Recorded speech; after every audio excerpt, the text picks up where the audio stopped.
Hey, what's up guys? It's your girl Shawna, aka ShawnJ Gaming, back with another YouTube video. Today what I have for you guys is a video with a complete overview of everything you need to know about Modern Warfare 3 Season 1. Really quick before we hop into that, I want to say a huge thank you to Sledgehammer for inviting me out to a private playtest for the new Season 1 update. This video will cover everything they discussed in the meeting, as well as gameplay on the new maps, as well as showcasing some of the new weapons. Alright, so to start Season 1 off, there will be 3 new 6v6 maps introduced: Meat, Grease, and Rio. I will have all of the gameplay maps labeled with their names, so make sure to check the top left if you're confused about which map I'm playing. Basically, I'm just gonna have the gameplay playing in the background while I talk to you guys about all the changes they're bringing to this season. So hope you guys do enjoy that. Alright, so first up, as you probably saw on the roadmap by now for Season 1 of Modern Warfare 3, we'll be getting 5 new weapons this season: the Ram, Zero Stalker, the Stormhinder, the HMR9, and the Raw Evolved. The HMR9 and the Raw Evolve will be coming later in the season, so do not expect those 2 weapons on day 1. I was able to get my hands on the Ram, which in the background you will see gameplay with the Ram for the Black Cell Battle Pass,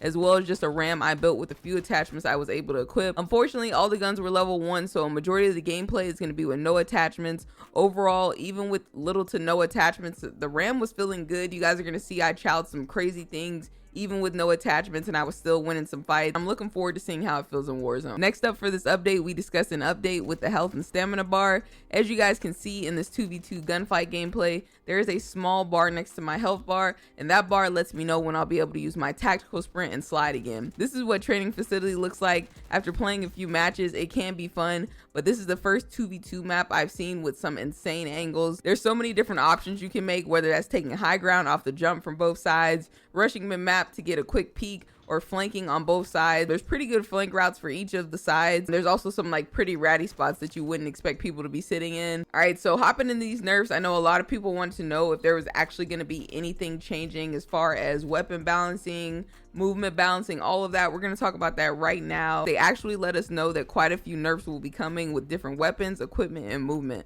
According to Sledgehammer, snaking movement will be nerfed in Season 1. Snaking has mainly been an issue on the competitive scene, but if you have ever went up against it, I'm sure it was not a fun time. When players do this, it allows them the advantage to peek and shoot their enemies without being able to be seen by the enemy. I had my friend Sketchy hop in private match with me because he plays a lot of competitive stuff, and I wanted him to, show you guys what a pro snaking would look like. And if you guys have ran into this in private match, like I said, it probably wasn't fun. Him being able to peek and shoot me and kill me before I can even see the top of his head, it just gives players honestly an unfair advantage. I'm looking forward to seeing what this change actually does in game, but for now all we know is that it's being nerfed. I personally would like to see it completely removed because I go against a lot of people doing it, and like I said, it is just not a fun time. They also mentioned a riot shield nerf, as they are adding a penalty to having a stolen riot shield. So I know a lot of times in multiplayer, people put riot shields on their back to like protect them while they're doing challenges and stuff. I'm not sure what this penalty is going to be, but they said that they're adding a penalty to having a stowed riot shield. And then as far as weapon nerfs go, all rifles are getting nerfed, so if there are any that you haven't leveled up yet, it might be a good idea to focus on those for the next few days, since we don't know what they will feel like after this update. The goal is to make SMG stronger in this upcoming update, which should provide an interesting change in gameplay for competitive. I know personally I have seen a lot of the pro players complaining about how SMGs are too weak this year, so hopefully this change fixes that, making things a little bit more balanced. And lastly, for nerfs, it was mentioned that the frag grenade is getting nerfed. I'm a little sad about this change personally. I like having my OP frags, but I do understand why it's a change that needed to happen.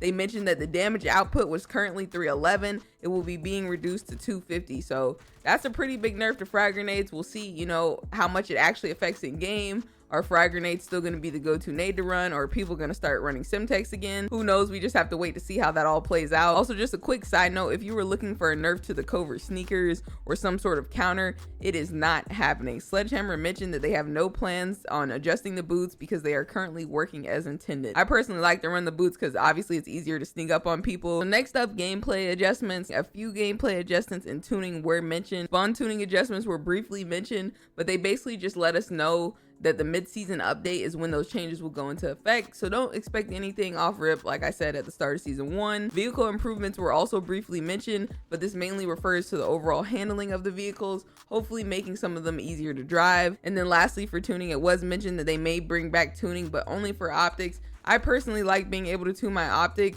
That is, a thing that, separates a lot of different players, how they tune their optics. So hopefully we can see that feature, get implemented back in. Lastly, to wrap up this briefing, a few new pieces of equipment and streaks will be introduced in this season. For Killstreaks, the EMP and Swarm are being added.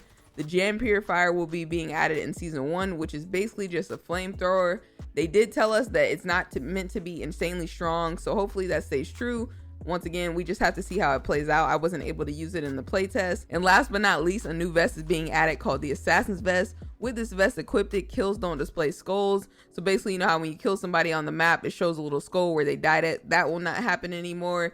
And you are immune to enemy radar effects, including while stationary. I definitely think this vest is going to be a game changer for the more aggressive player or even the more stealthy player. We really just have to see once again how it plays out in the gameplay. I basically used it in the entire play session. Overall, I am extremely excited to see where the season takes this game with some of these changes. Let me know if after hearing all of this about the new season, is there anything else you would like to see updated or changed? But yeah, that's gonna be all that I had in my notes from this event. Once again, thank you to Sledgehammer for inviting me out. If you guys did find this video helpful, don't forget to drop a like and comment on this video, subscribe to the channel for more dope content, and I'll catch you guys in the next video.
return to base.